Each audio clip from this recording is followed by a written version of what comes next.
Good deal. Welcome back into the program, everybody. This is Alabama Unfiltered Radio. We appreciate you listening to the show, and we got a lot of stuff to talk about, a lot of things to do. So let's the best story I've seen. We got a call? Yeah, on topic. Let's see. Really? Okay. I got to expand this when James starts talking so I can read those letters. Welcome back in or to the program, James. I hope you're doing well today. I'm okay, man. And you? I'm doing good. We actually moved our studio around, so the call board computer is further away, and it just looks is that like a benefit? No, it's not a bit. Well, I can see better further away, but I had to expand the monitor so I could read James. So much of this is muscle memory. On when you topic. move something, Everything that was on the right side is now on the left side, which makes it even worse because I'm right-handed. So it's a challenge. You're not getting stiff-necked, are you, Scott? No, absolutely not. We're keeping that stretched out. I'm not being a stiff-necked person from the Old Testament, no. Okay. All right, you have to watch that. And, of course, I don't want to roll any – and I maybe – a lot of times when I hear myself talking, I'm like, man, you just need to be quiet. Don't say anything because, we're judged by every idle word.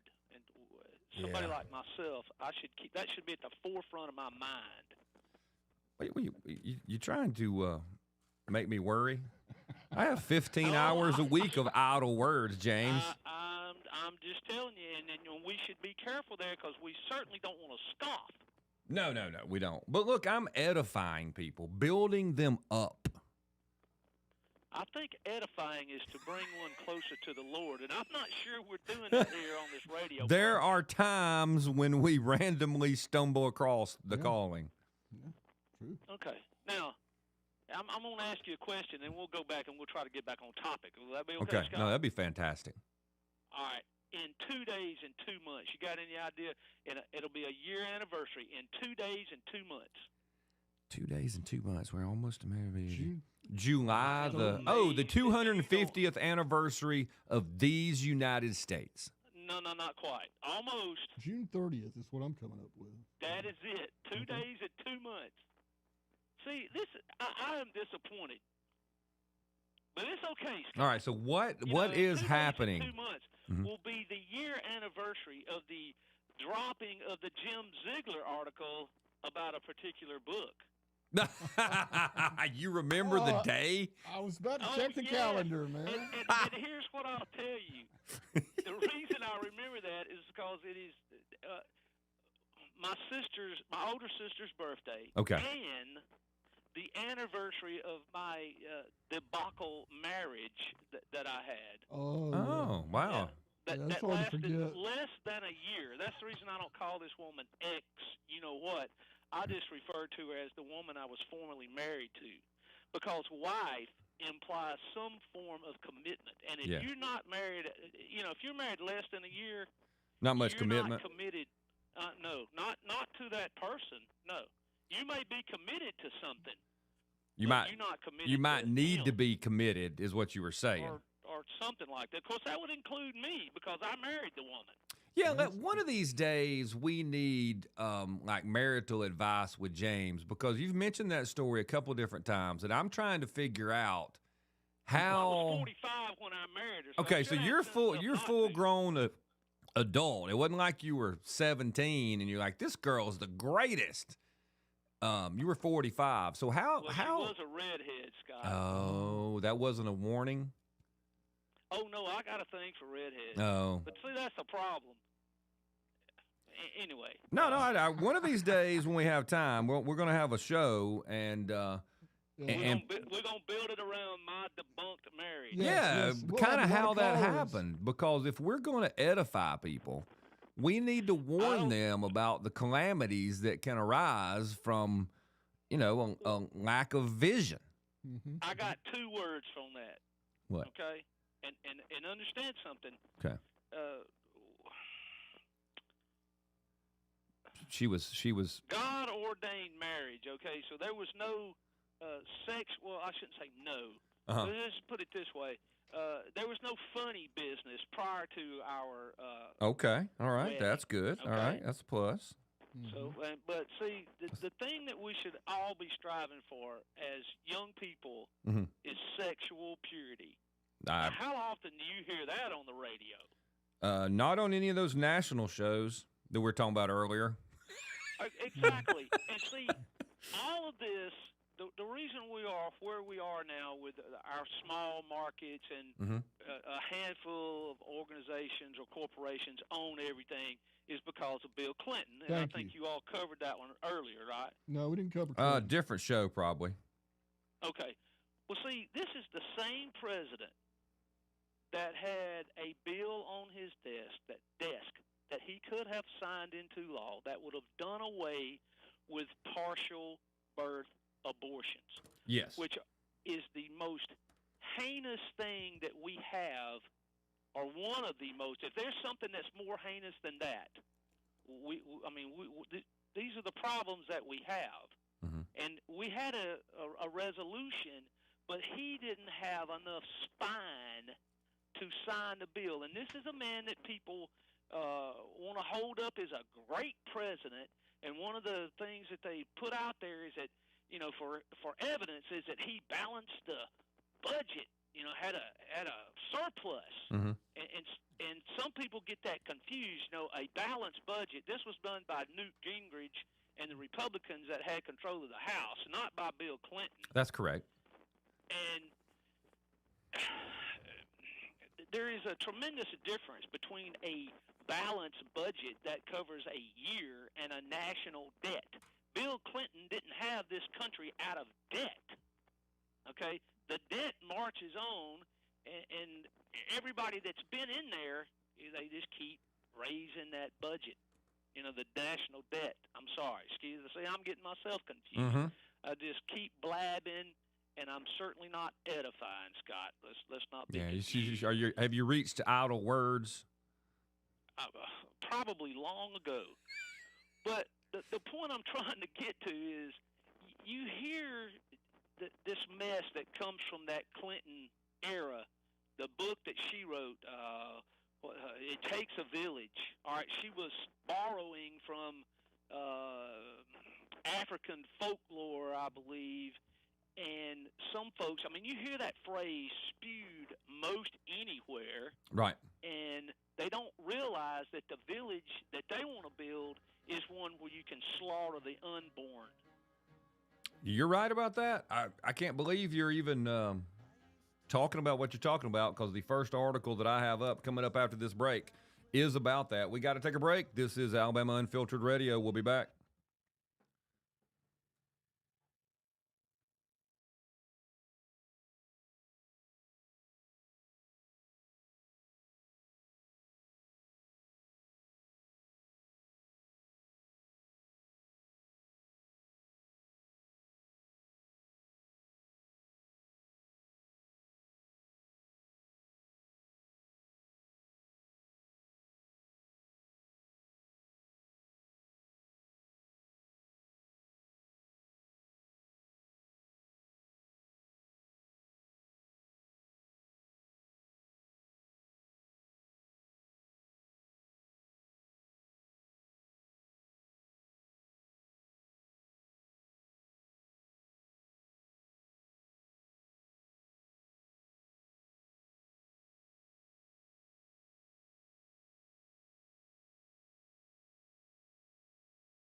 Welcome back into the program, everybody. This is Alabama Unfiltered Radio. We appreciate you listening to the show. By the way, don't forget 1819 News, the podcast with Brian Dawson. You can go check that out up at YouTube or any of the other places you find your podcast.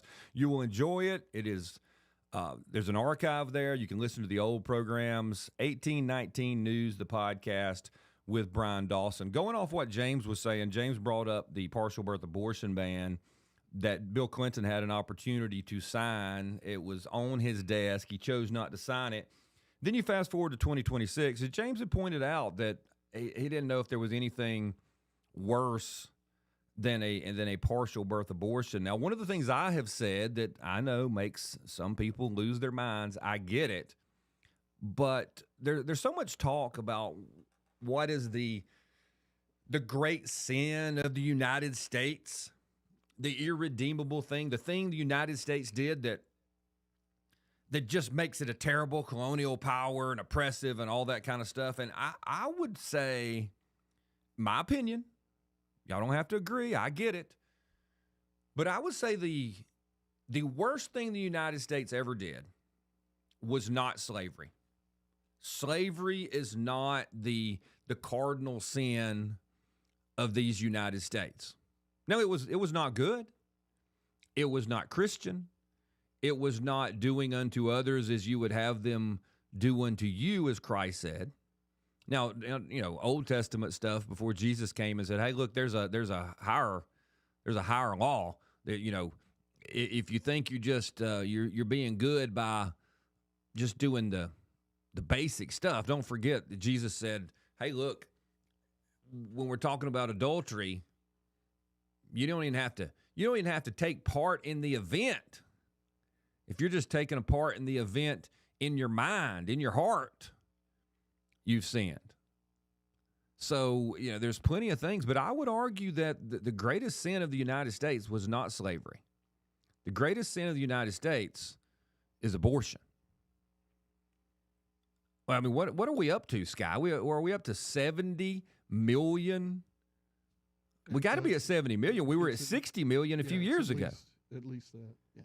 70 million babies murdered, exterminated in the United States, compared to what was the total number of slaves in the United States? 3 million?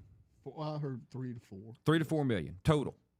In 400 years of oppression, 3 or 4 million, and we've killed somewhere in the neighborhood of 70 million innocent babies. And that number's going up every day. On the altar of convenience, on the altar of economics, on the altar of free love.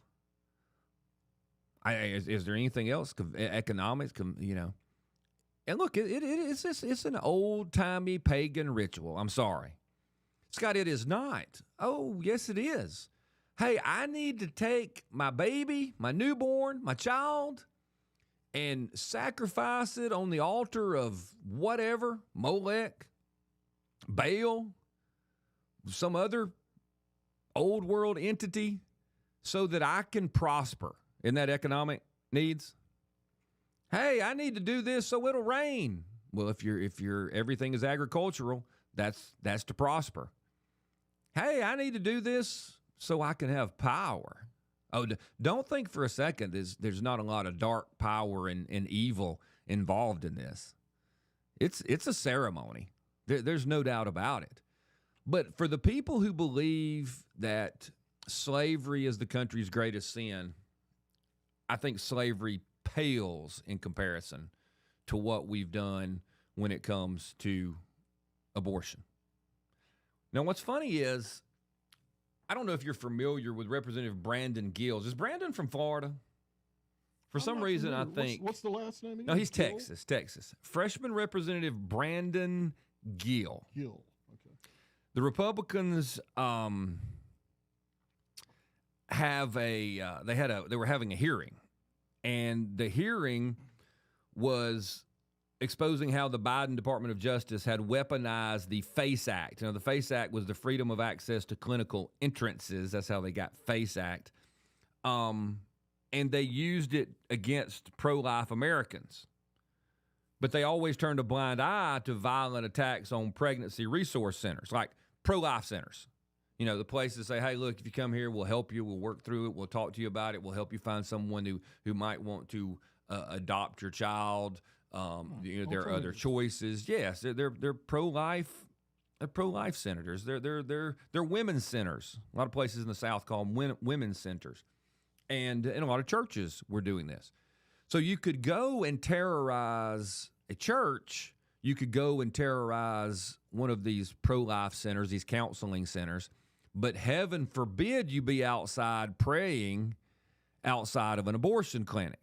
And that's kind of how the Department of Justice was doing it under Joe Biden. They were using selective prosecution, as the left often does, and that's how it is. That's why we have so many laws in this country and in the state of Alabama, so that almost everyone is guilty of some crime. So when you need it, you can prosecute almost everyone. And we're going to get more of that, by the way. And well, Scott, why would you say that? I'm not out. Oh, no. Are there people out there who think that all the cameras they're installing everywhere is to keep you safe? And we've talked about it on the program before. There are tremendous numbers of cameras already.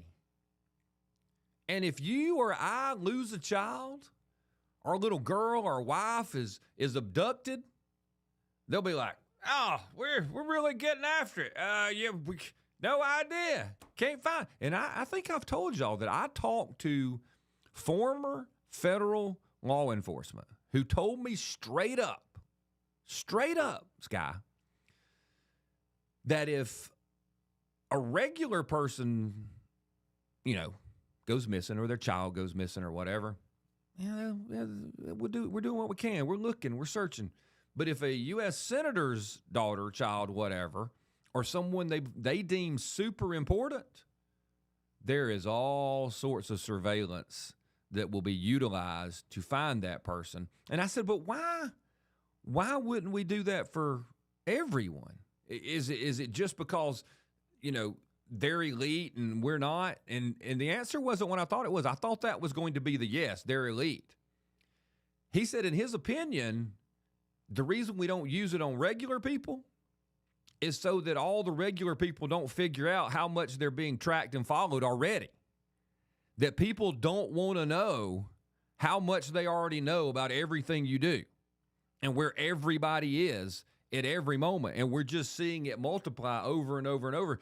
People would freak out if they knew how much we were surveilled already. And so if you just turn it up and you find every missing Joe Blow or Jane Doe like this, people will be like, wait a minute, how are you doing that? How do you know this?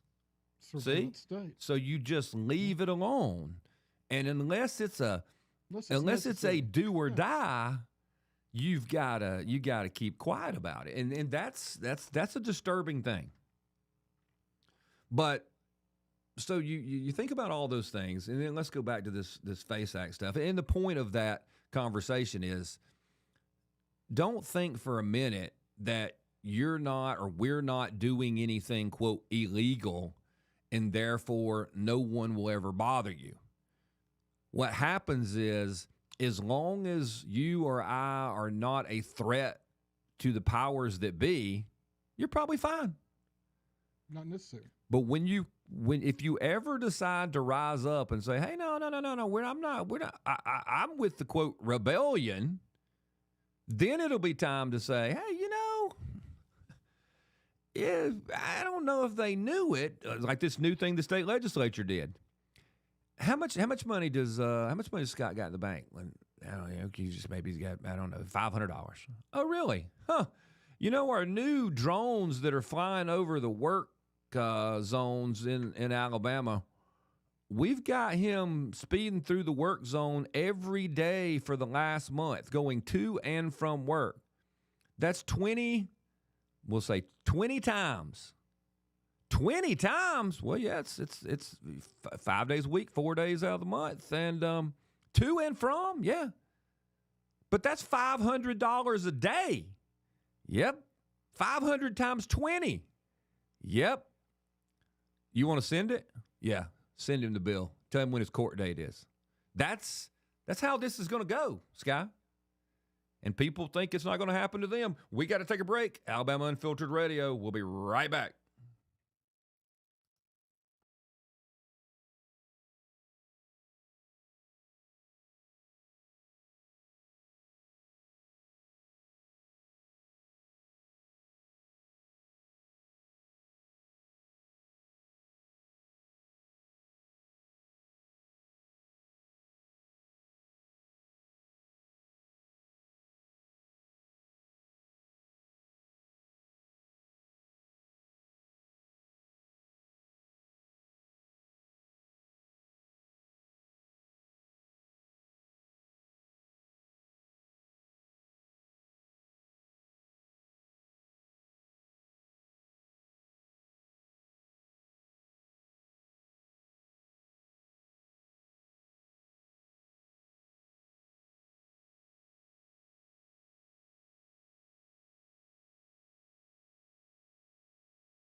Welcome back into the program, everybody. This is Alabama Unfiltered Radio. We appreciate you listening to the show, and we appreciate you telling people about this program. In a couple of days, hopefully, we'll be on YouTube. And hey, look, we're running a test run right now, okay? And it may not look great, may not sound great, but you can check it out over at YouTube. Find Scott Beason Media, and you can see, T-shirt on, just background. We're just trying to see how it works, how it looks. Let us know. I don't even know if I can even turn on comments where we are. Well, but I can tell them it's from the Skunk Works in Las Vegas, Indiana. It's the beta test. That is where we are. So we are testing it, and hopefully it'll work. And actually, the testing requires more of my button pushing than I am comfortable with. Sky is good at buttons. I am not that good at buttons. So we're going to finish up this topic before we move on, because I wanted y'all to hear kind of that there are some legislators, there are some congressmen out there who are fighting the good fight. So in Washington, they are having these hearings about the FACE Act that was weaponized against pro-family groups, pro-life groups. Freshman Representative Brandon Gill, who I don't think is a created entity like when I described earlier. Eye Patch McCain was. I think Gill, it may be legitimate because the establishment doesn't love him, okay? He's not being pushed to the front constantly. And you kind of know why. He is talking in this hearing to a lady named Jessica Waters. She is the assistant professor of justice, law, and criminology at where at? It just says, it doesn't say which universities she's at. She's a vocal advocate for abortion access, and he asked her which procedure is her favorite. Oh my! Which is your? Well, she's such a which proponent. is your? I know the lady. I know her work. Yeah, so if you're absolutely for this thing, and he's like, hey, which method do you prefer? She declines to answer. So Representative Gill proceeds to list and describe several procedures. Now, if you have children in the car, you probably want to turn off the radio for just a little bit. Sky, how did you find where we are on YouTube? You just went to YouTube, Scott Beason Media, and then searched, because I have somebody reaching out to me and saying, "Hey, I can't find," and I'm like, Scott Beason Media. Yeah, I would think that would work. I don't know. This person is a very good researcher, so we'll see if they can find it. And anybody else that wants to take a look at it, y'all can as well. So let me play this for you, and this is actually from a different post, so that you can see who. Come on now, come on, computer. What are you waiting for? So you can hear the whole thing. Now, this lady is somebody you'll probably recognize, but she says we need more of this. Congress needs 535 Brandon Gills. You're an advocate for abortion, for abortion policy. What's your favorite type of abortion? I am an advocate for patients having access to the full realm of reproductive health care. But do you have a preferred method of abortion that you like? I do not. I mean, read through a couple different methods, and I want to get your take on how much you like these. The first type is called a suction abortion. This is when the cervix is dilated, and a strong suction, 29 times the power of a household vacuum cleaner, tears the baby's body apart and sucks it through the hose into a container. Do you prefer that method? I stand by my former testimony. That sounds kind of gross, doesn't it? Sounds pretty gruesome. Do you agree? It does to me. I stand by how I answered your question fully and accurately. Okay, what about this one? This one is called dilation and curettage. After dilation of the cervix, a sharp looped knife is inserted into the uterus. The baby's body is cut into... So you get the idea, and I don't want to do too much, because here's what kind of happens. I wanted to play part of that for you because it is the reality of what goes on. And it is horrific. It is terrible. And I would argue that many Americans just choose to ignore it. very much like this professor of whatever, where Representative Gill is saying, hey, do you prefer that method? Do you prefer this method? Which ones of these do you prefer? I mean, which one do you like? And she's just like, I've already answered the question fully and accurately. But why not talk about it? We got to take a break, and we'll be back on the other side.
Welcome back into the program, everybody. This is Alabama Unfiltered Radio. I am Scott Beason. We appreciate you listening to the show, and we appreciate you telling people about the program. With lots of stuff to do, but finishing up with this Brandon Gill thing, and then we'll go out to your phone calls.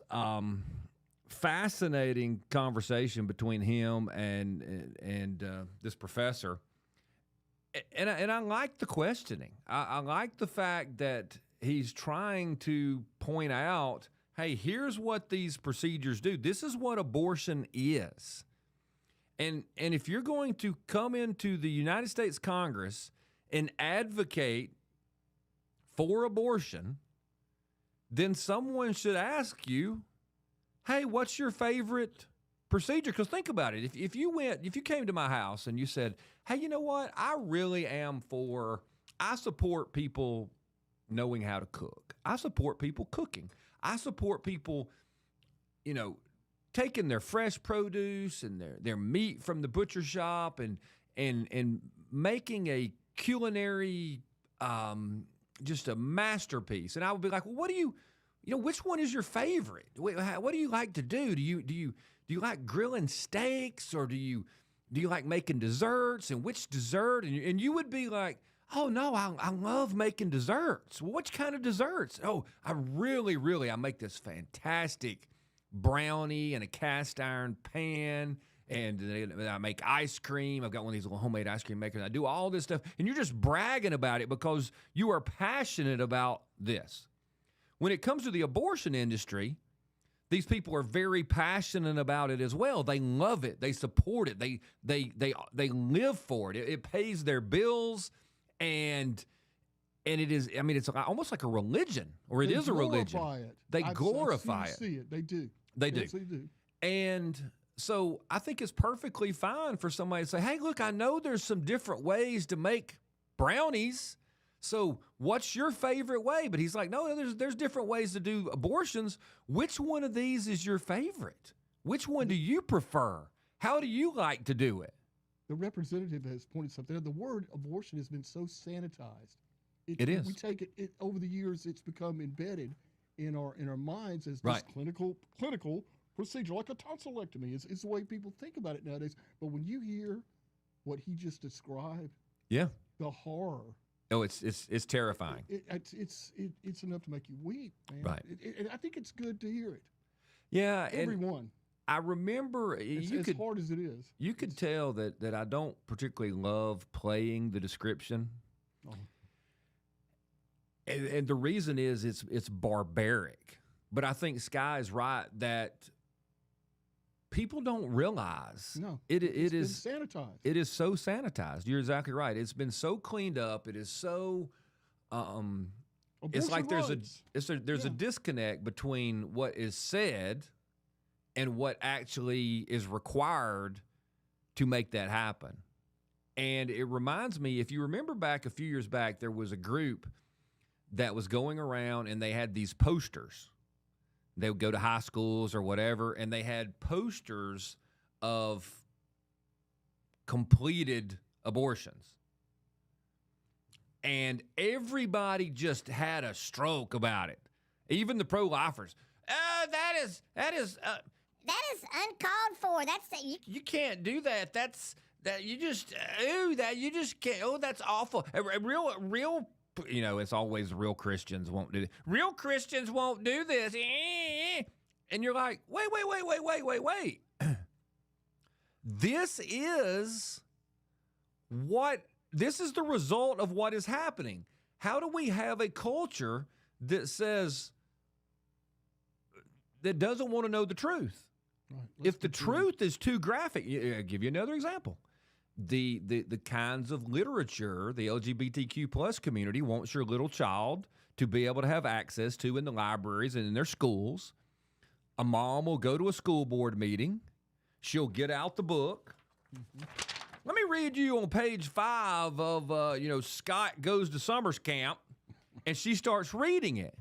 And the school board members or the library board members are like, you stop it now. We'll have you arrested for public indecency and foul language and all this stuff. And she's like, this is what you are reading to our kids. Yeah, it's obscene in the public meeting, but it's just fine for your children in the library. And yeah. that's the problem. So many of these things on the left that are designed to destroy families, is designed to destroy culture.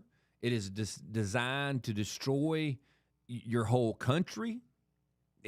Pornography, all that stuff that the courts have given us much of it. Okay, let's just be honest. The courts, the Supreme Court, the old Supreme Court, historically has shoved so much of this negative, life-ending, family-debilitating, dark evil on the United States. The people of the United States didn't ask for these things.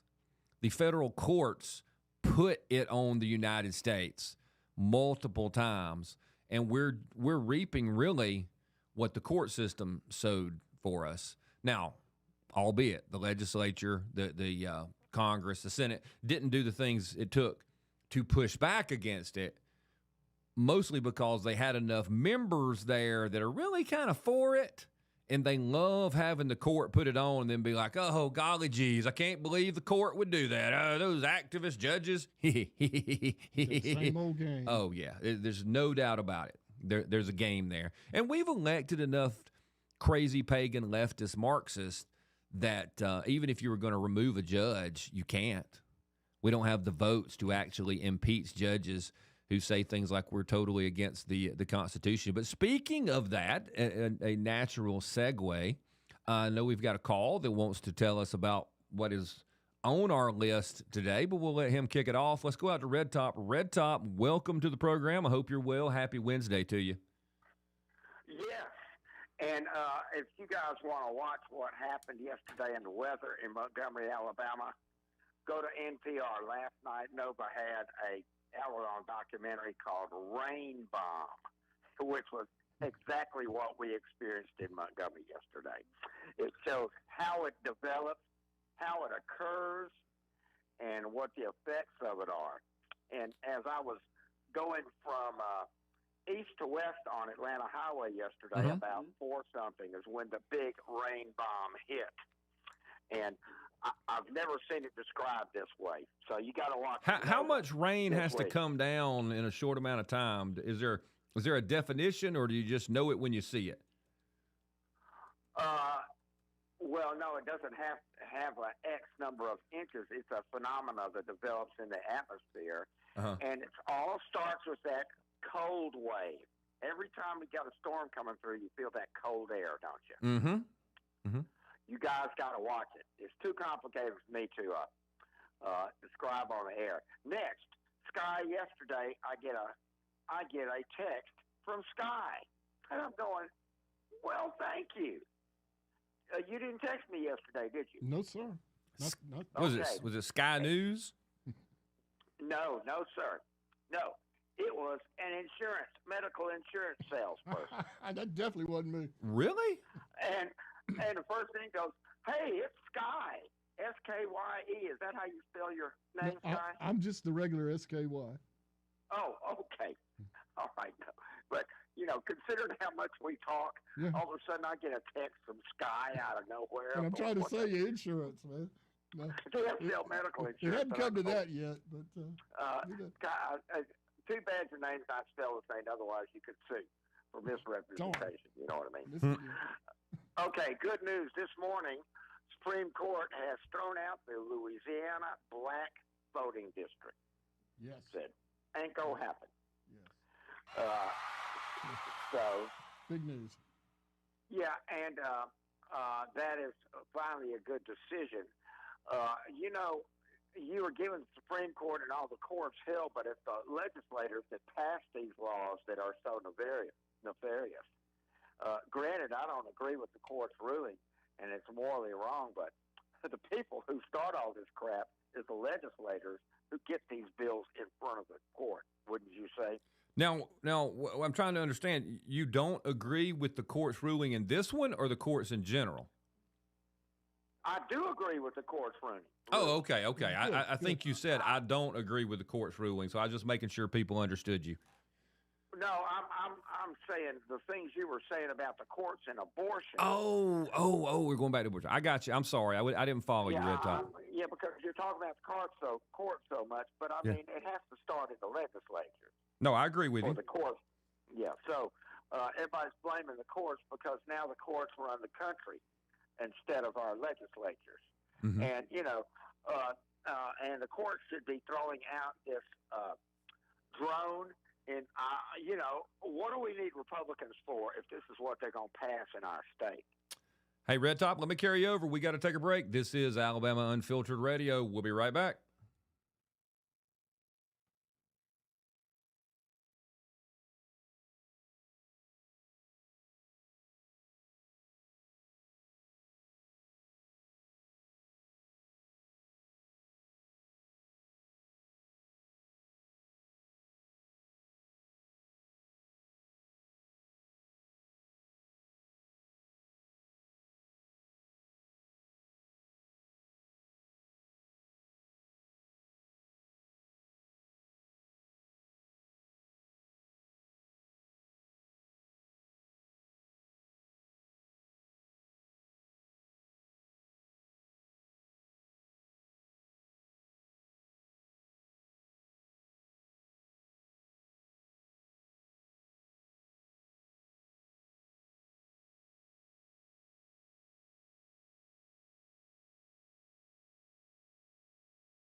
Welcome back into the program, everybody. This is Alabama Unfiltered Radio. We appreciate you listening to the program. Thank you for watching. Those of you who are helping us test the YouTube feed, go ahead, go to YouTube and search for Scott Beason Media, Beason. And look, it's not perfect. We're just testing it out, and we got to make some changes. We've already found a couple people have said, hey, look, we think the during the commercial break, it will hang up because there's no sound, and YouTube can't tell that something's happening. So we'll fix that, and we're also trying to figure out why the whole system is loving like two cameras. It doesn't like the third camera, so we'll figure that out as well. Let's get back out to Red Top. Red Top, welcome back into the program. I hope you're well. Yes. Why do people that are on the radio so obsessed with everybody seeing them? This is I don't love it, Red Top, but it's one of those things. We are having to do it out of necessity because we have a limit of 1,000 streamers, and that limit keeps being exceeded. So we're going to utilize YouTube and Facebook so that more people can listen. I mean, when you break your limits that are that high, you got to move on to something that bigger shows do, and we're having to do that. Okay, but still, the whole concept of wanting to watch people talk on the radio. Yeah. I don't get Well, it. hey, look, I felt the same way when it don't first get it. started out. They've been trying to get me to do it for years and years and years, and I did it back in What for? 18 or What something because for? it's because you can grow and you can be on. I mean, you don't have to watch it, but you can listen to it on your phone streaming from anywhere, and YouTube and Facebook, they pay the bill for getting it out there, and It's an economic people thing. all over the world can listen to it. Scott, all anybody's got to do is turn on the radio. Well, yeah, in the river region, that's right. But what is we've had people call from Europe and Qatar and Guatemala, and they can't New listen York, to it on California. 93.1. Right. Oh, by the way, hey, I just saw a bluebird kick a little squirrel's butt and tell him to get out of the yard. That's all I got to say. You got it. He's chasing that squirrel across this yard. That squirrel is getting the hell out of there. And on my sculptures the other day, I've got this big black dove that comes every day. He sits at the highest point on the arch, which is the bridge to two different parts of the food court. Okay. And this big old dove was sitting up there, 3 times as big as this squirrel, and this squirrel was trying to figure out, I need to cross the bridge, but I ain't about to approach that big old dove. Apparently a male. And that squirrel worked for 15 minutes to get around that thing. He eventually went all the way around the food court to get to the other side. So the birds win. That's all I got to say. And if I had something with a beak chasing me, I'd get out of the way, too. Ah, you got it. Yeah, and, this is why I'm not voting in the Republican primary or not going to join the Republican Party, because they're putting drones on people to surveil us while we're going through construction zones. It ain't Democrats passing that. No, you're right. You're right, Red Top. In Alabama, that is the Republicans doing it, yes. This is disgraceful. It's like, Todd Strange is on supporting this new attorney general. Todd Strange started all this camera stuff here in Montgomery. He had the cops harassing people for speeding everywhere. And what's ironic is we've gone from one extreme to the other. You know what I mean? Yeah, Instead no, of I cops agree. Everywhere giving tickets with cameras. Now we have nobody giving tickets anywhere. And, it's just an unusual situation. But anyway, these Republicans need to stop it. I do not like them. I'm not going to vote in the primary because I'm not a Republican.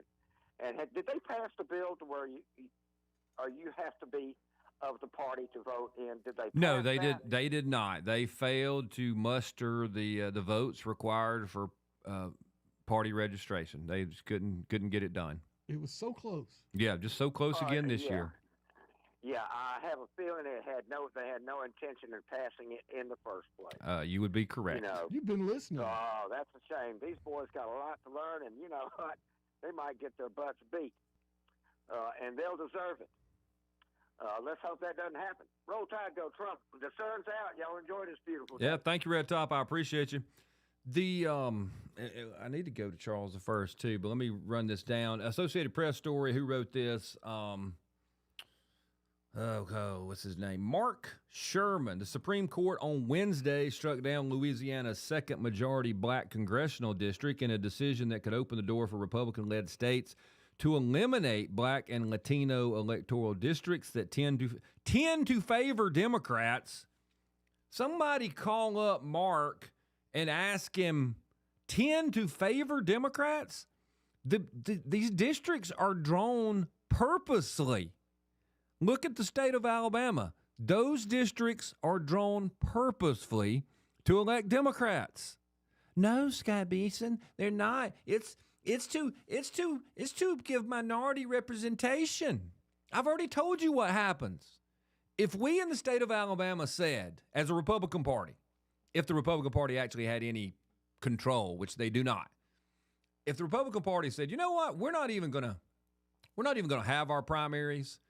Every single Republican nominee for Congress in the state of Alabama, which is going to be elected because we're a Republican state, every single one of our 5 will be black or Latino. We'll even throw or Latino in there.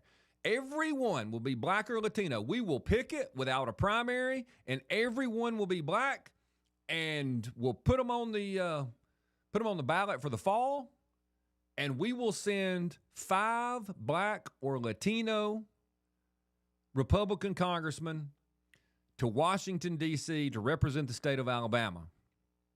The left and most of the federal court system would completely lose their mind and say that is not okay. We are not okay with that.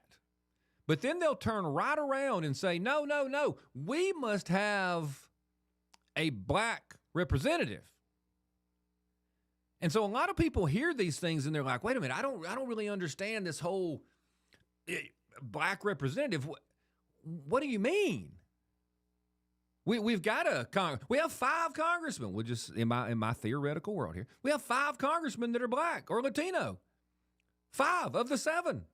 Isn't that black representation? No, it's not, Scott.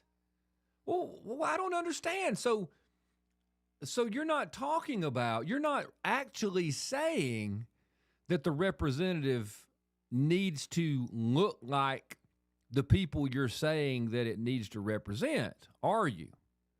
Because you make it sound like that you think, because it's always, well, you know, we need someone who looks like us and all that kind of stuff. But that's not the thing that they're really going for.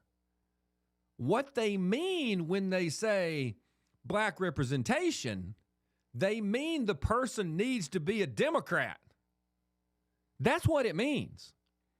If you draw a black district in the state of Alabama, which we have 2 now, because the court said we had to.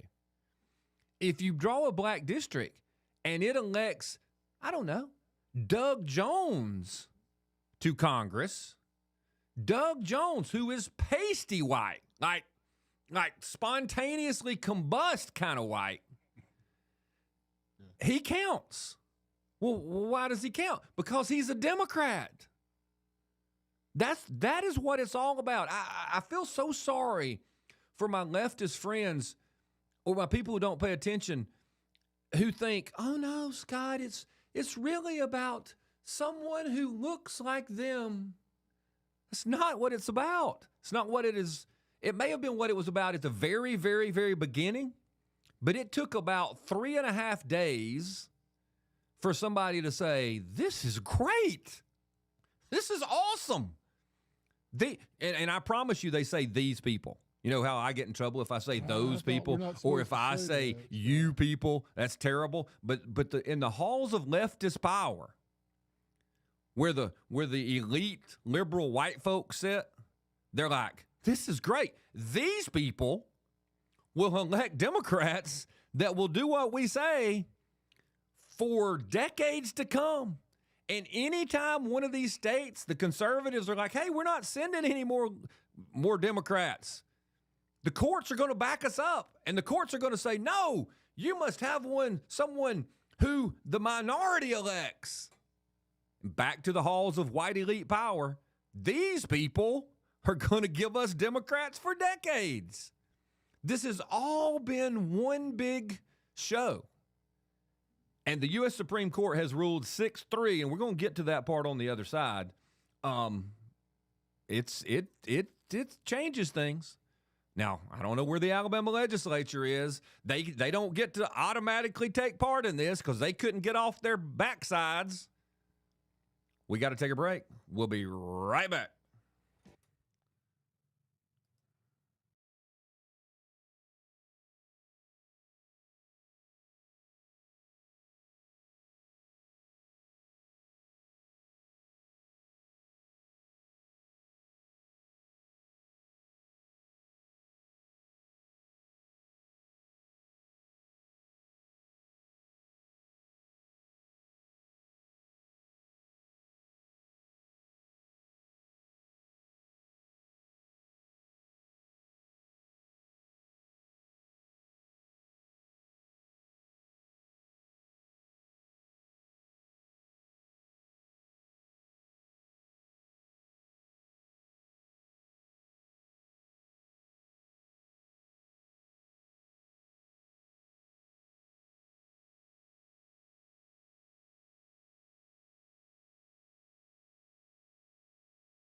Welcome back into the program, everybody. This is Alabama Unfiltered Radio. Like I said, we're trying to figure out and practice what we're doing here.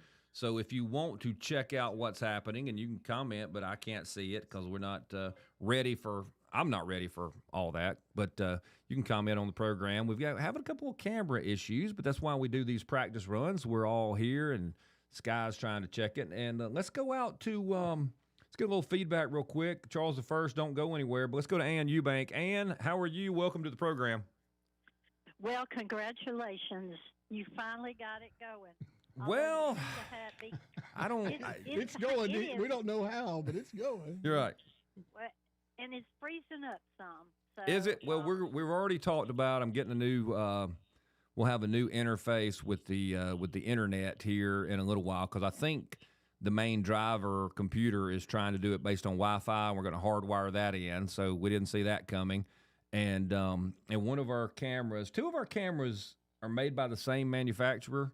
And they're being recognized as the same name, which is going to be a challenge, I think. So 1 and a 2 on that somehow. Well, it says 1 and 2, but it always likes 2. Apparently, it likes 2. I don't know, but anyway. But Ann, I hope I hope it looks okay. It looks fine, Mm-hmm. but you're going to have to get a God camera. Okay. Because camera that close to my face. Well, see, I have a face made for 4K, and yeah. Mm-hmm. At least that's what people told me. They told me I had a KKK. They said radio, Scott. Oh, and they only said 4K. Yeah. Anyway. Or 4 radio. So you think it needs to be further away? Oh, well, you can keep yours. I don't want a camera that close to my I'm face. looking now to see how many blemishes I have. It's pretty rough. So, but I'm excited for you. I'm not excited that I'm going to have to be on it. But yes, that's ma'am. okay. I'll do it. It'll be great. You're going to be awesome. Yeah. I won't see you next week. Nope, you're right. You're coming in on Thursday and Friday, and I don't know if you want to try to do this part, but hey, look, it'll be there if you want to turn it on. Well, I mean, everybody will be expecting it. How can I not? Maybe I need to come in this week on Friday. No, wait. Will you come Monday or Tuesday and practice up? Yeah, right. I'll have to. Okay. Because, if you start it, you got to keep it going. We're pushing it out to everybody on Dawn's list, which is about 100,000 people in Alabama. Already? We're still practicing. Already. I'm wearing a T-shirt. Of course, I'm not dressing up for anybody. You're getting what you get. My standard is Dan Bongino, and he always looks mad and like he picked up something out of the dirty clothes pile. So that's what we're doing. Well, I have those kind of T-shirts too, I know, but you always are sharp. You have a business appearance. I look like I'm working in the yard. Okay. All right. I'll see you Monday then. Thanks, Ann. Let's go out to Charles I of Dewey. Charles I, welcome to the program. I hope you are well. I'm well. It just rained here all night really terribly. My waterfall's going like crazy. Well, that's what you need. Yeah. I need to get one of those, like where Joe Wheeler pays me for having a wheel that, makes power. Mm-hmm. Gives it back out to the neighborhood. But I was just dying to call about the decision and give you some little details that I've got on AI to find out. Okay. Yeah. Well, tell me about, because I haven't looked at all the details of the decision. I've looked at 2 different articles about the story, and it's hard to get from the Associated Press or the Guardian, the 2 places I've looked, because they're already whining about weakening of the Voting Rights Act. They don't give a rip about that. They're whining about not being able to elect as many Democrats is what they're whining about. Well, you're gonna love the majority opinion by Alito. He says just what you said a while ago. He actually says that I'm not going to be word for word, but he says that to think that one race is going to be either Democrat or Republican or whatever they might be is foolish, pretty much. I mean, that's just pretty much how he puts it. And of course, it was along the lines of Republican 6-3 and Justice Kagan brought up the whole Alabama Allen versus Mulligan decision could be overturned or something happen, right? Oh, no. Is that the one? Is that our current redistricting case? Yes, that's our current, the one that I've told you all along. They said just what I said, Scott. Yep. They said that the one that they're dealing with that has to do, and they did. It went back from instead of 4 Republican and 2 Democrat to now being officially today 5 Republican and 1 Democrat. So it did go back. But they specifically, unless I'm just reading it incorrectly, and I don't think I am, it specifically says Alabama stays like they are, and they're still under the 3-judge panel and Judge Mancuso's, however you say, or Manasco. Who says that? It's part of this decision, I guess, because Kagan brought it up or something. Yeah, but Kagan can say what she wants. And Kagan can say what she thinks ought to happen, but if the majority opinion doesn't give direction, the dissent can't give direction. It gave direction. I mean, she didn't give direction, but I want to say in the very second paragraph, they held up that it did not change ours, Allen versus Milligan. And everything that I can possibly read says it's completely intact, except it makes it a little more in our favor because of the ruling if we attempt to do anything in the future or other states do, that what the majority opinion has done has made it easier on us to not have to, with jingles and everything. It makes it better on us, but we're still stuck, just like all along, because it said that the one deals with the 14th Amendment, which is the Louisiana, and ours deals with the Voters' Rights Act. So we're still stuck everywhere that I looked and everywhere that I could look it up. I mean, what does solve the problem is what you said, and it looks to me like what I was looking at was actually making suggestions of what you say is the correct way of not doing any racial mapping, anything. It actually speaks about that in part of the argument or whatever you're talking about. Mm-hmm. Like it's almost talking like they heard you or something. Well, look, there's people up there who listen. But they're still we're still stuck, and of course. Yeah, but we're only stuck. We're only stuck because the legislature will not go back and change the way they did it. They would be launching a new effort if they came back and said, you know what, in light of the U.S. Supreme Court's ruling, we are throwing out racial data completely, and we're going to draw 7 Republican districts. There's your blueprint right there. Well, let me tell you what I think about this, okay? Follow along with me here. Just like we were talking about the other day that they didn't want to change anything because it would make some of their really Democrat-leading persons not be able to be elected into office. Are you following me there? Like you were talking about the other day? Yeah. The same thing is holding true here. If they change some of those over, they are truly Democrat-minded, and they are in very prominent positions in our state government. Absolutely. Hey, we got to take a break, Charles I. I appreciate you, buddy. We got to take a break. We'll be right back.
Welcome back into the program, everybody. This is Alabama Unfiltered Radio. We appreciate you listening to the show. Let's get back out to the phone calls. Charles, the first of Dewey, I wanted to give you the last word. I appreciate you hanging on. Chris will be up after that.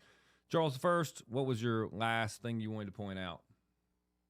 Well, the last thing I wanted to point out was just like what you were talking about the other day, that we have some persons that want their persons to still be in office because they're getting a Democrat vote. Mm-hmm. And that by keeping these districts without changing them very much, could they not be protecting themselves in that same vein by not doing what they need to do here with a special session and taking care of this? And you know, really now, I mean, we need to think about the fact that this is going to exist for something that the ACLU and the NAACP and the Southern Poverty Law Center can use to say racism exists because of the decision. You know, our legislature were found guilty of it. I mean, and the only way they stop that at this point is to have a special session, follow what you say to do that makes it in no way racial discriminatory, and we end that. That stops that. There is no more of that. That can't be used. If we don't do that for however long that continues, that is a blight on us as a decision by those federal judges. I don't disagree. Hey, Charles the First of Dewey, I appreciate it. Thanks for the call. Hey, thanks a lot. Yes, sir. The you know, so that's really kind of the thing is, where's the Alabama legislature going to go now? We've talked about this. We've talked about it. We've talked about it. People who listen to this show have understood by now what I have been advising the legislature to do. I didn't just come up with that idea because the latest issue. I came up with that idea years ago when we were doing redistricting before. And people were like, well, yeah, but you have to, Scott. The court says, and they did. The court has historically said, you must look at what the voters look like. And you must draw a district that is based on the skin color of the voters. That's what it has historically said. So places like Alabama struggle, Sky. They struggle with the whole, well, we got to do it this way. I get it. But when the court became more honest and became less activist, and look, the court struggles with it, okay? I think if the court was truly courageous and was actually going by the Constitution all the time, they would be way more conservative than they are now. But they're trying to balance. So we might get a victory here, and then there's a good chance we lose, like on birthright citizenship, because I think the court, under John Roberts, who's not super conservative, I think his argument to the other members of the court is, hey, we can't fix all the wrongs all at the same time. The left in this country will burn the country down. We've got to ease into it. We got to do a little bit, and then we'll come back later and do a little bit and come to. Imagine if they did birthright citizenship, cleared out a bunch of the racist stuff with the Voting Rights Act, right on the heels of doing the Roe v. Wade thing back to the states, and then came back and said, there is no constitutional right to gay marriage. I mean, that was just made up. Imagine if they did what was constitutionally, morally right in the tradition of the law.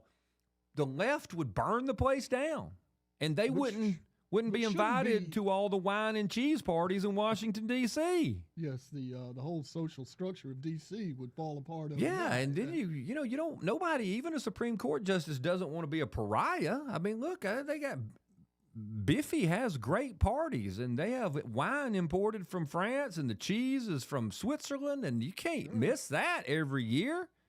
People looking at you all sideways, cockeyed. You just can't do it all at once. So there's some of that. If people don't think the court is political, they're out of their minds. And here's the bad part: a leftist court would do the whole. Who said "damn the port torpedoes, full speed ahead"? Who was that? That'd be Admiral Farragut. Farragut. Yes. A leftist court will do that. Okay, that's how we got gay marriage. Yeah, they'll burn the place down. They will. They will. One way or the other. The conservative court tries to. Well, we don't want to make everybody angry. Let's go. What do we got? We got a minute? 40 seconds. Oh, dang it. Can Chris hold on? Because Chris will talk longer than a minute. He's got some good points, too. I know. I want to give him plenty of time. We got to take a break at the top of the hour. Here's some of the responses over at the Associated Press as we run out of time at the top of the hour break. So they'll also do the same for Republican districts gerrymandered in their favor? It's not even what this case is about. But that's what it's crazy. Let's see. Hard to see this as consistent application of legal theory. How about consistent application of the Constitution? Nimrod. Actually, Nimrod was bad, wasn't he? It's Like I derogatory. wouldn't call nobody would call Nimrod to his face. Okay, I thought about that Sounds reading. right. Yeah, because Nimrod would kick your tail. All right, we got to take a break. You got me sideways. We'll be right back.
Welcome into the program, everybody. Third half, Alabama Unfiltered Radio. Let's get right out to your phone calls. We've been talking about this Supreme Court decision in the Louisiana redistricting case, which doesn't necessarily excite people, but considering that this is all about a battle for who is going to control the Congress going into the future, Alabama has not played a solid role in this.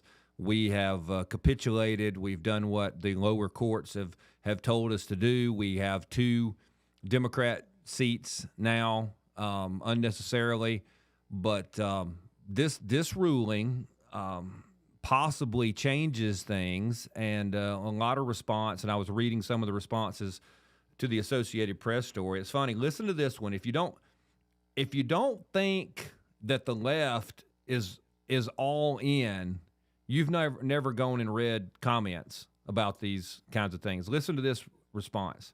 Sickening.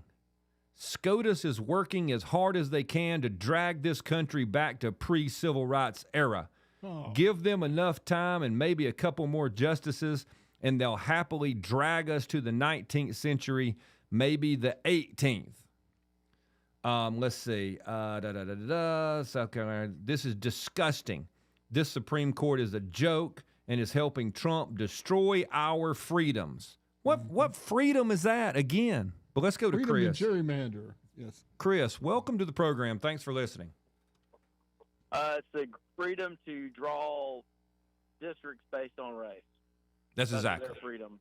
That's right. That's what freedom is. Because if you draw them based on race, you elect more Democrats. And what's funny is I had a situation I was involved in that one of our favorite people in the Montgomery area was also involved in.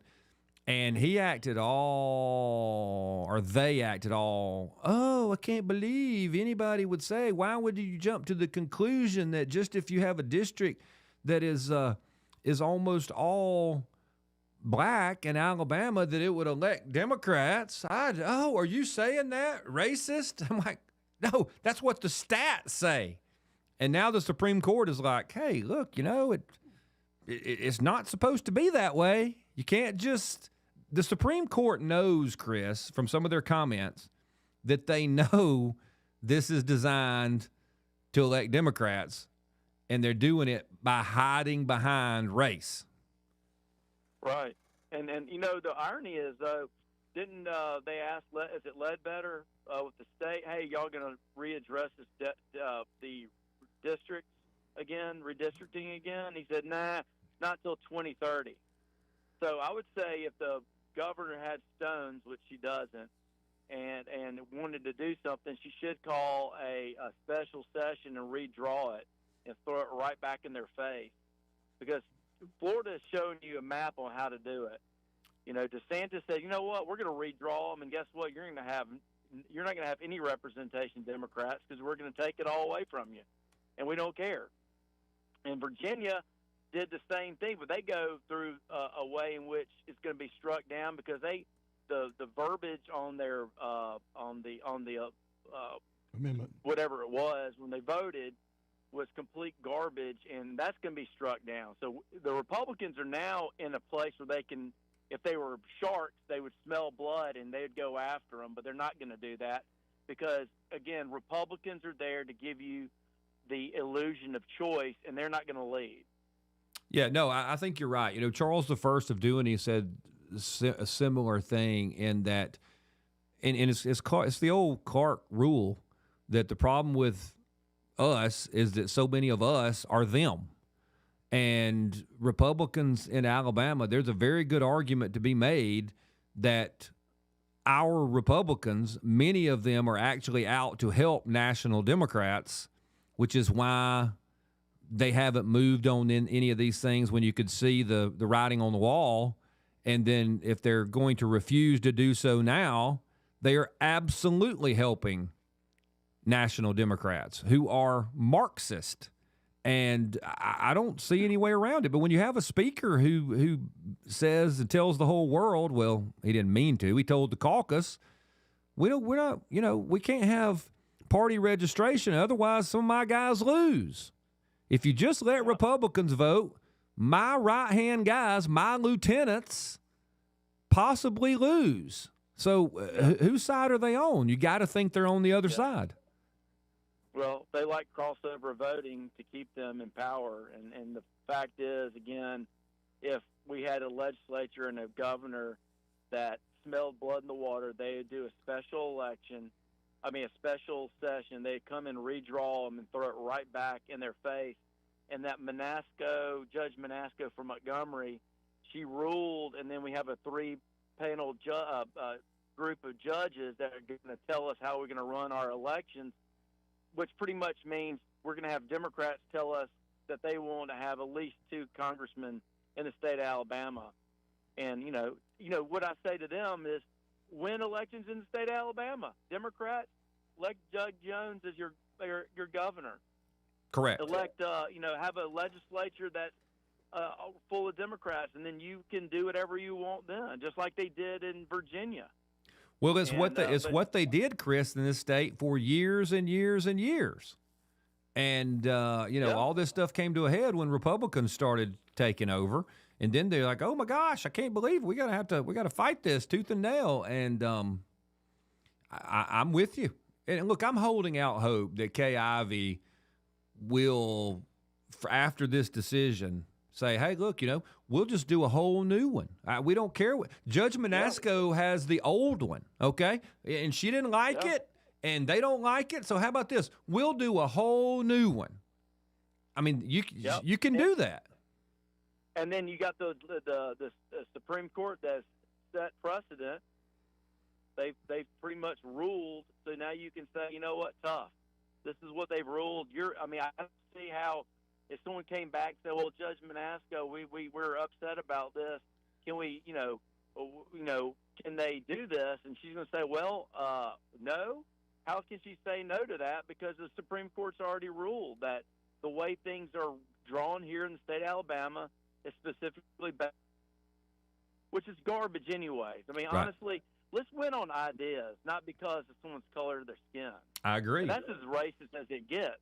If you start thinking about that, hey, I'm gonna draw this district for all the black people. Mm-hmm. Well, how racist does that sound to you or me? I mean, maybe it doesn't to others, but that's absurd. Win based on ideas.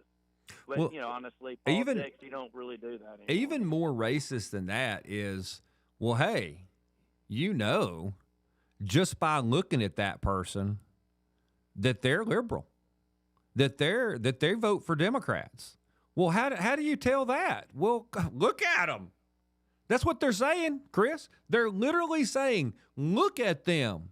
They're Democrat by the color of their skin. That's what. Can you be more racist than that? I know what that guy believes. I know what that girl believes. She's going to vote Democrat because she has a certain amount of melanin in her skin. That is racism.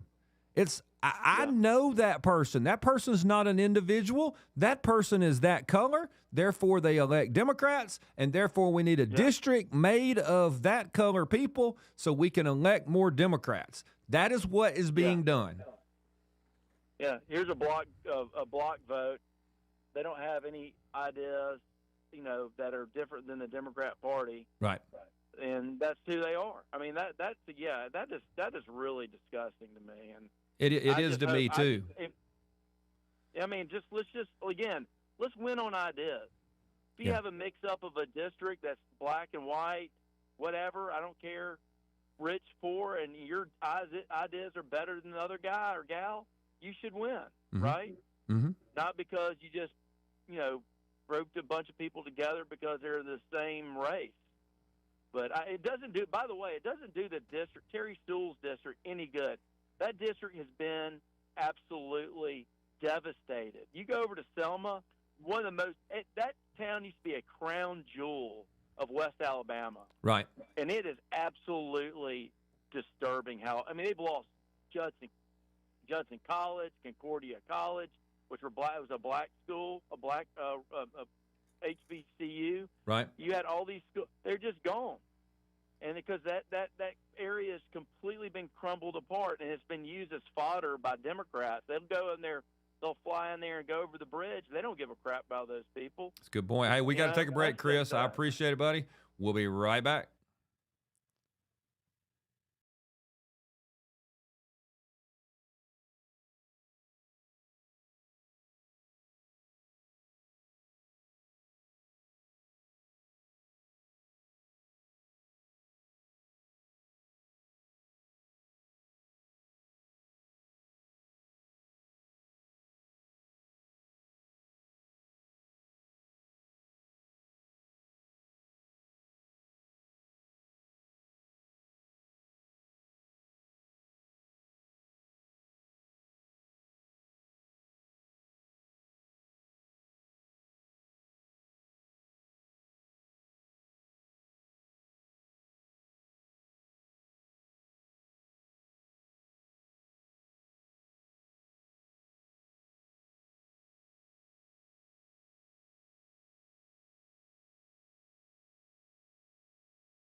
Welcome back in, everybody. Alabama Unfiltered Radio. Sky and I doing a little adjustments. If you want to check out, you can't hear me?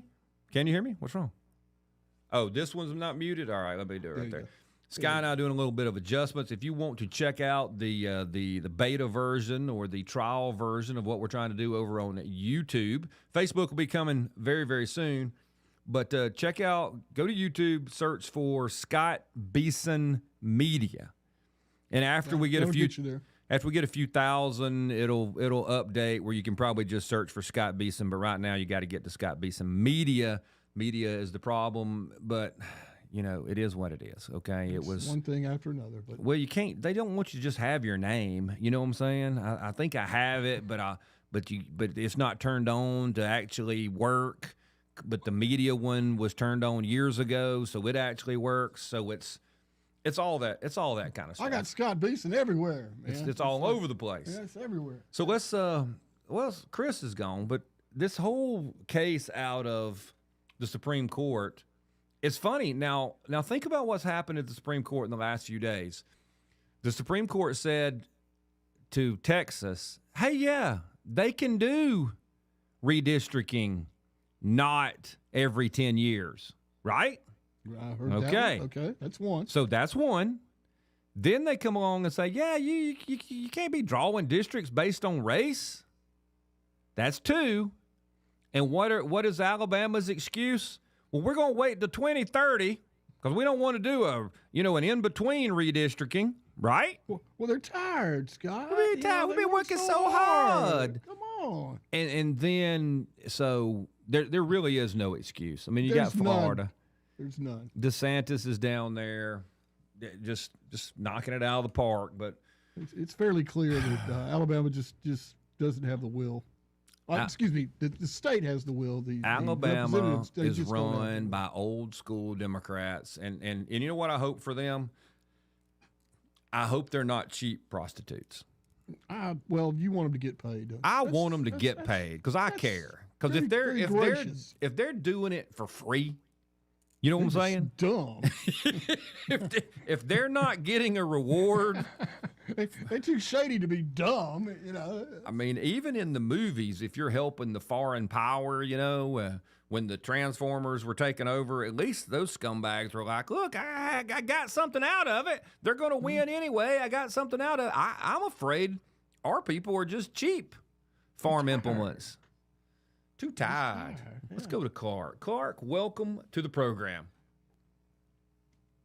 Hey, Scott. Hey, Clark. It is a great week to be a real American. It's a terrible week to be a filthy communist. They had another failed assassination attempt. Comey's been indicted. Now, it doesn't matter what he's indicted for.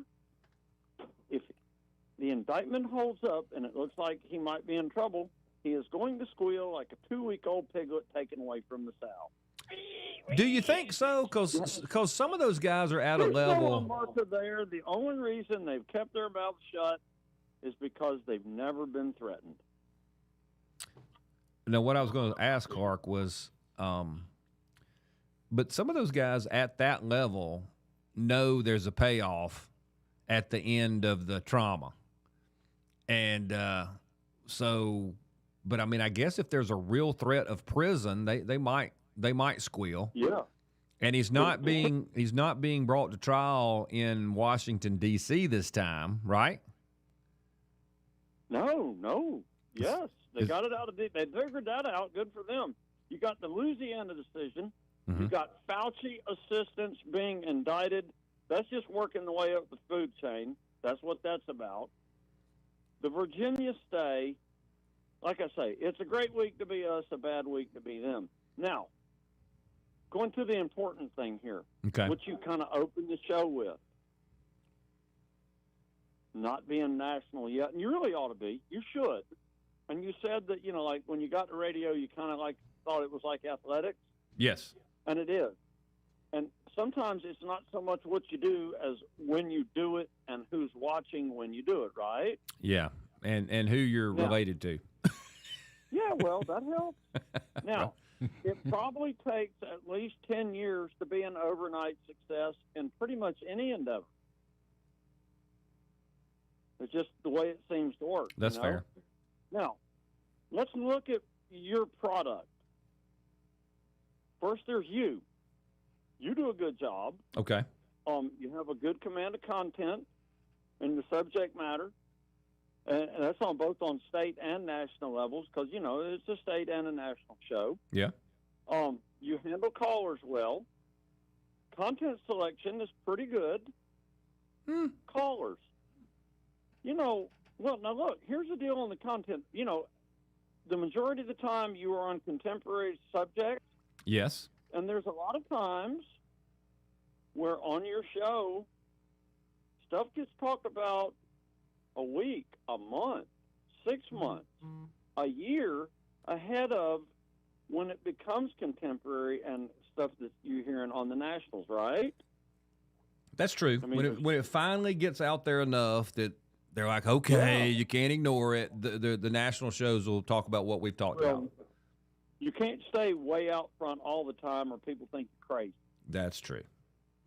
You know? Or crazier. So the content selection is good. Callers, hey, we might not be the absolute best regular callers in talk radio, but I listen to a lot of talk radio, and you got pretty good callers. I do not disagree. Mm-hmm. You know, you have good callers, and, you know, different viewpoints and different fields, and it works. It works pretty good. So you talked about Rush Limbaugh the other day, and Rush Limbaugh was the progenitor of all of this. And the reason talk radio works now is he was so good. You know, if we'd have had Lyndon LaLoosh or something with the talk show, there wouldn't be talk radio right now.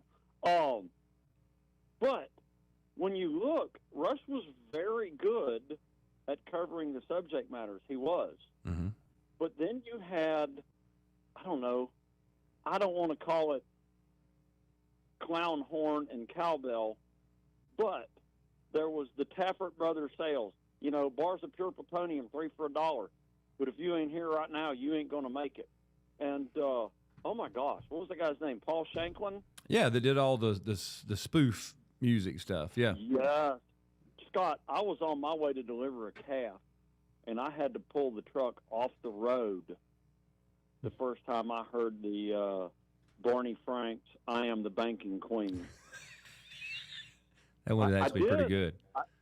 You know, and when they took what Al Sharpton said about Barack Obama and said it to Puff the Magic Dragon, again, tears were coming from my eyes. It was so good. So, I don't know. Maybe if you were to add some of that, we could have the parody songs.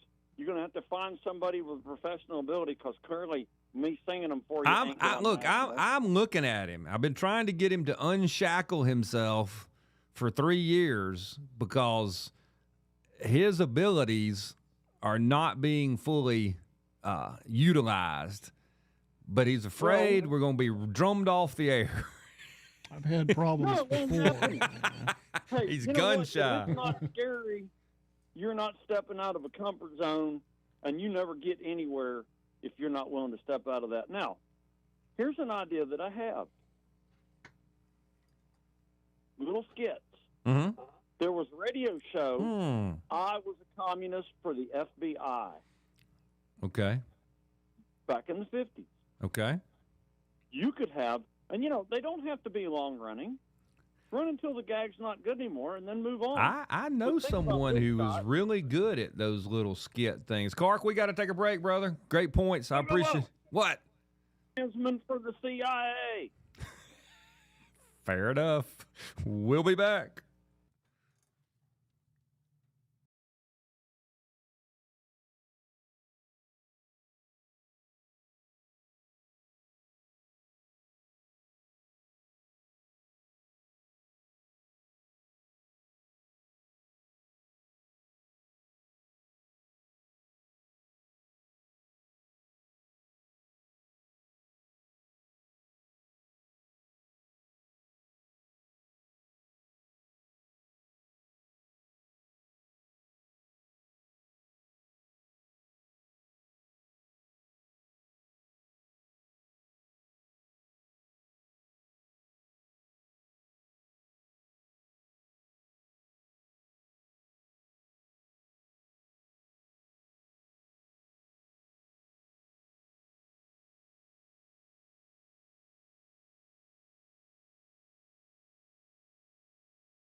Welcome back in, everybody. Alabama Unfiltered Radio, almost at the end of the show. We appreciate you listening. We've spent a good bit of time talking about this redistricting case that affects Louisiana. And, I mean, listen, this is for people who don't think that the left hasn't been exploiting reapportionment, redistricting, whatever, for years and years. Listen to, this is what the AP says, live updates. Supreme Court ruling weakens a key tool of the Voting Rights Act.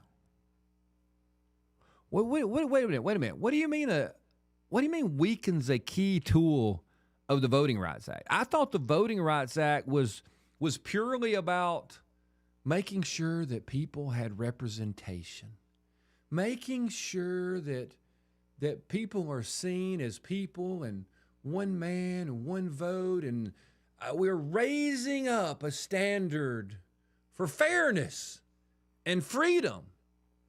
But no, the Associated Press says Supreme Court ruling weakens a key tool of the Voting Rights Act. A tool to do what? I would argue a tool to elect more Democrats or a tool to elect more liberals. Scott, why do you change it to liberals? Well, because when states like Alabama across the South were all Democrat, they were forcing the states to do things so that they could get a more liberal vote. Now, as you've moved forward through time, the more liberal vote always comes in the form of Democrat. So they didn't change the strategy. When they started, it was like, hey, all you Democrats, you need to have a district that's a black Democrat district. You can elect all these other guys, but we need a black Democrat district. These other guys, you might have a scattering of somewhat conservative, blue dog or whichever dog it is. I get all my dog Democrats mixed Blue up. dog, Yellow dog, dogs. all kind of dogs. But you got to give me a couple of black districts so we can make sure we get some liberal votes there.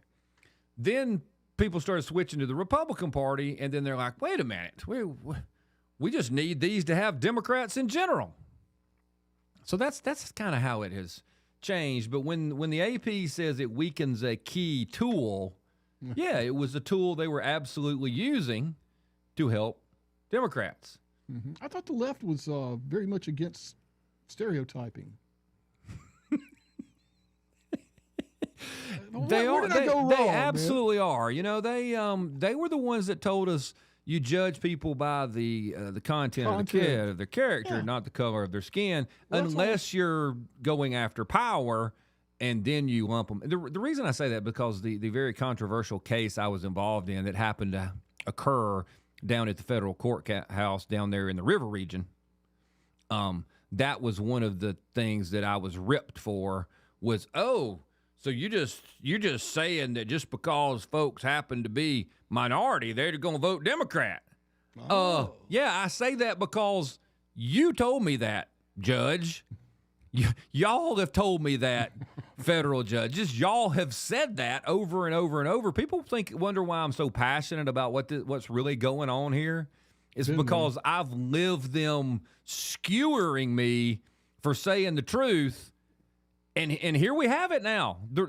It's perfectly clear that this whole thing has always been about, hey, we know the overwhelming majority, 90+% of black Alabamians, black Southerners, vote Democrat, except for the men. The men are changing.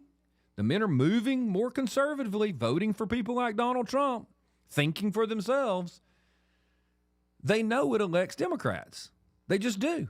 And that's what they were, attacking me for when they know it. They just pretend that they didn't. And so that's why and live by it. Rely on it. Rely on it. And it's a tool. It is a tool they use because they dare you to argue against them because they'll make you a racist. They'll slap that tag on you. They'll just stick it right on there. And it comes with little, it's got little tacks on it too. It's not just sticky. It's not an adhesive.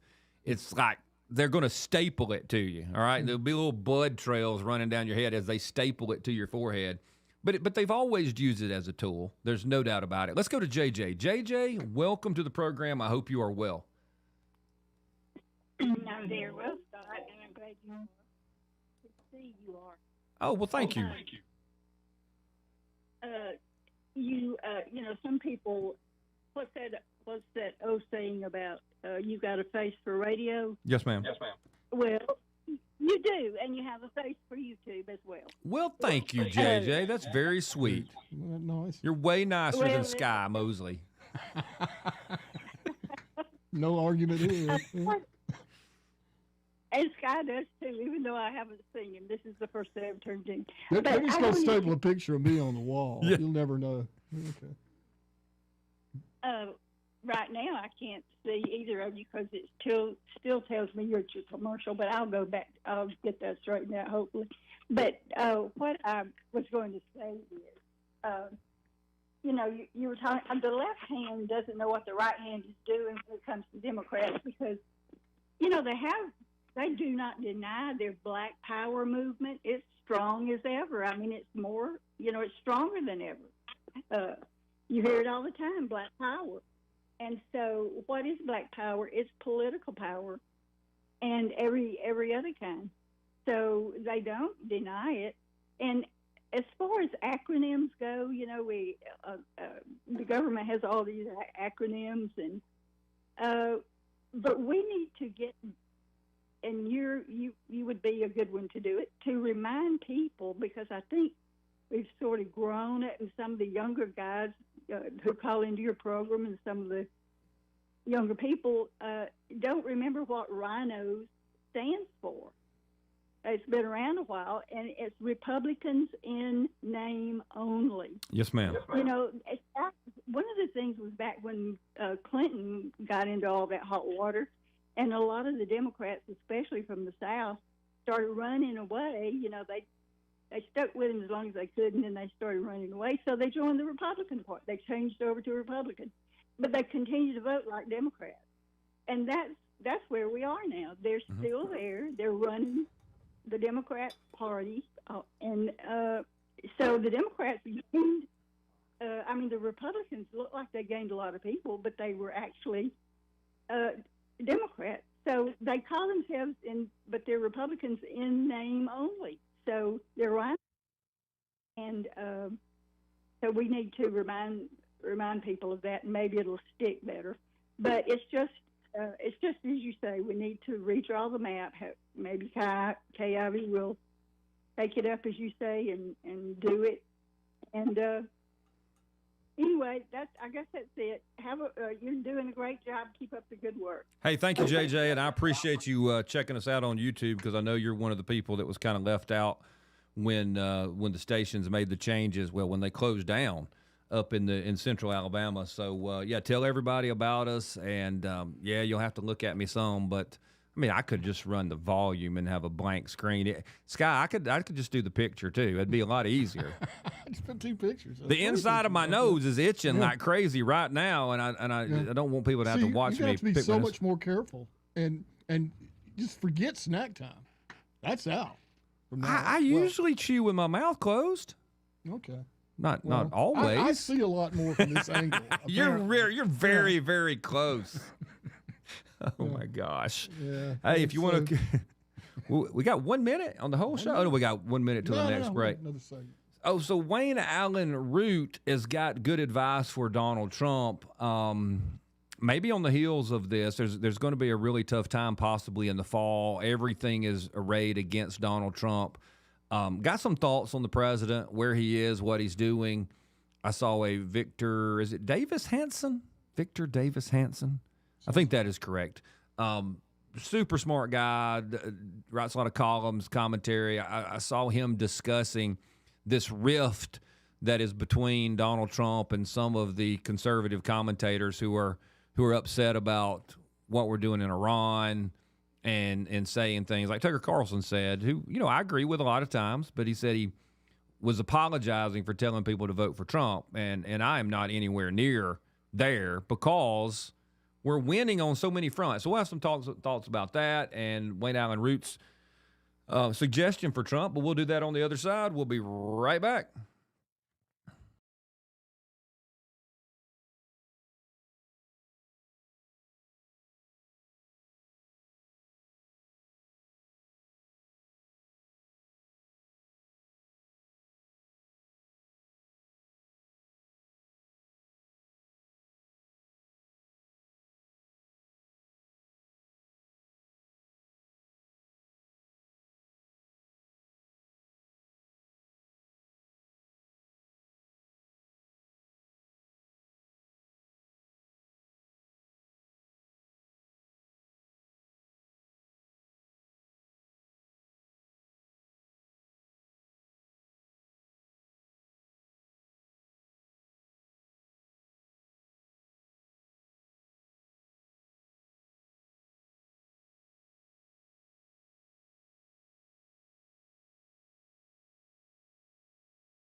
Welcome back in, everybody. Alabama Unfiltered Radio, almost done with the day. I appreciate you listening. We're still ironing out a couple of different things. Sky, when you want to talk for me a little bit so people can test out and see how loud you are? Sure. Let's do a voice check and see how I'm coming through on the stream. Yeah, you're talking very up calm. There. Calm. There you go. Get excited, Scott, and start going off on. We'll have to change the topic if you want me to get excited. I got you. We'll talk about the Confederacy. Or something like that. Wayne Allen Root, I forgot the two things I was saying, but he is, well, first the Donald Trump thing. I thought Victor Davis Hanson made a very, very good point, which was he didn't understand why some of these folks are acting like, hey, we're now against Donald Trump. And I've said not as well as he did, but there are plenty of things that I'm very happy that Donald Trump's doing. Do I have my qualms, my concerns about Iran? I do, but it's not like we have boots on the ground. We've lost a few folks, but it's that happens with the military just doing nothing. Plane crashes, those kinds of things, accidents occur, whatever. It's dangerous business no matter what. But when it comes to the border being closed, if we didn't have Donald Trump, we would be looking at 10,000 people a day continuing to stream into the United States.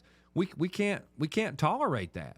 Some of the things on regulations, some of the things he was doing very, very well with helping America and its trade deficits around the world. The United States Supreme Court fouled that up completely with its rulings on some tariffs, which I think was one of those giveaways, Sky, from back in the program for the people who listen for 3 hours.